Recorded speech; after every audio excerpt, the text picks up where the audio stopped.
ছোটবেলায় ফুটবলে বৃষ্টি মানে ছিল যেন এক আশীর্বাদ। কারণ বৃষ্টি হলে ভেজা মাঠে কাদার মাখামাখি, কাদা মাখা মাঠে বড়দের ফুটবলেও ঢাকা লিগে অনেক আনন্দদায়ক ম্যাচ জমে উঠেছে নানা মজার ঘটনায়। যত বেশি কাদা, যত বেশি বৃষ্টি, ফুটবল যেন তত বেশি হাসির খোরাক দর্শকদের কাছে।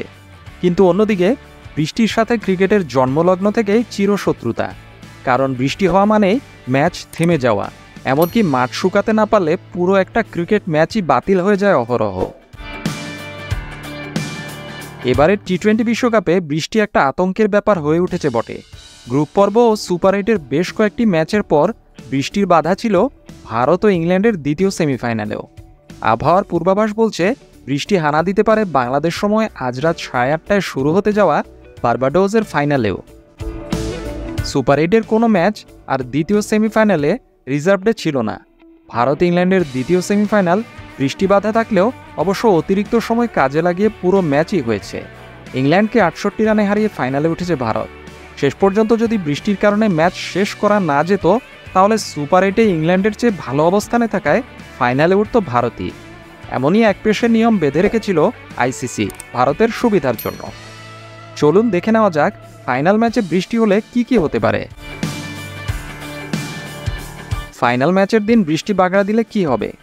এবারে টি-20 বিশ্বকাপের প্লেয়িং কন্ডিশনে কি লেখা আছে সেটা একটু দেখে আসা যেতে পারে।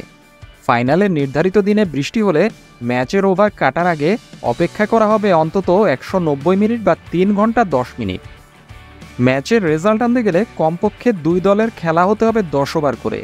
এই 10 ওভার করে খেলাও যদি ফাইনালের দিন শেষ না হয়, তাহলে ম্যাচ গড়াবে রিজার্ভ ডেতে। প্রথম দিন পুরোটাই বৃষ্টিতে ভেসে গেলে কি হবে? প্রথম দিন পুরোটাই যদি খেলা না হয়, বৃষ্টিতে ভেসে গেলে রিজার্ভ ডেতে ম্যাচ গড়াবে। ফাইনালেও বৃষ্টি চোখ রাঙাচ্ছে ঠিক, তবে খুশির খবর রিজার্ভ ডেও আছে। তবে বার্বাডোসে অবশ্য রিজার্ভ ডেতেও আছে বৃষ্টির পূর্বাভাস। শেষ পর্যন্ত যদি রিজার্ভ ডেতেও বৃষ্টিতে ভেসে যায়, ফাইনাল ম্যাচ সম্পন্ন না হয়, তাহলে শিরোপা নির্ধারণ হবে কিভাবে? সেমিফাইনালের অমন নিয়মের পর প্রশ্নটি জাগতেই পারে। পুরো 2 দিনই যদি বৃষ্টিতে খেলা মাঠে না গড়ায়, তাহলে কি হবে? রিজার্ভ ডেতে গিয়ে খেলা শেষ না হলে ভারত দক্ষিণ আফ্রিকাকে যৌথ চ্যাম্পিয়ন ঘোষণা করা হবে। ম্যাচ টাই হয়ে যদি সুপার ওভারে গড়ায় এবং আবহাওয়ার কারণে সুপার ওভার না হতে পারে, তাহলেও দুই দলকে যৌথ চ্যাম্পিয়ন ঘোষণা করা হবে।